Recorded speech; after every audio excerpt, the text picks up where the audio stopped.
Bad people can do good things, just as good people can do bad things. That's pretty much fact. But these acts that they do, some can somehow affect their general, if they're generally bad or generally good, considered.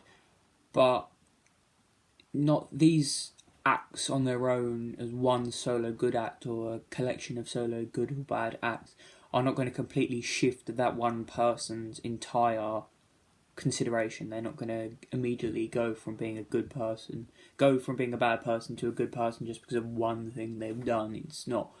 It's not that kind of thing that happens. It's a build up, it's a redemption, it's an arc, as they say. Redemption arc, you build and build and build and build by making up for the bad things you've done, and by doing better things and good things, and recognising your own negative acts and your own negative impacts that you try and counter and reverse if you can.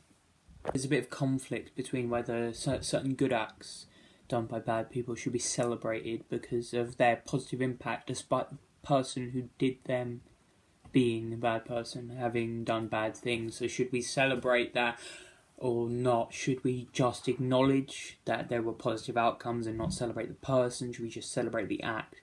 And that's kind of a conflict there, because this person who is overall a bad person and has done more bad than good, has done a good thing for a group of people. Should that group of people celebrate that good thing, or should they just celebrate the person who helped them or not? This has come into current discussion with a lot of, you might have seen on the news, certain statues commemorating, memorialising and celebrating certain people for their achievements and their impacts to certain communities being torn down and destroyed because those people, they've been proven to be racist or child predators or homophobes or sexist. They've been proven to be generally and morally bad and inhumane people, but there are these commemorations to them because of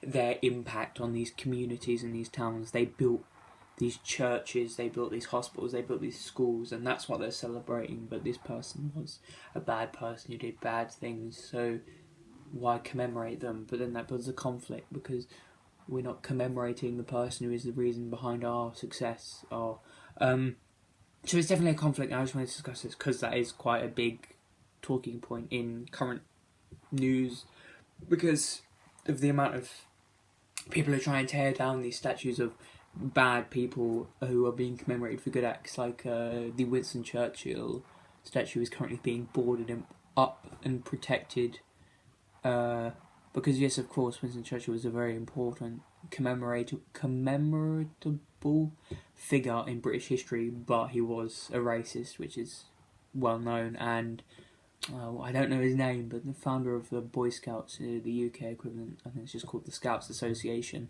There's statues of him down in Poole, but he was very friendly with Nazis, and he was probably himself either sympathetic or supportive towards them.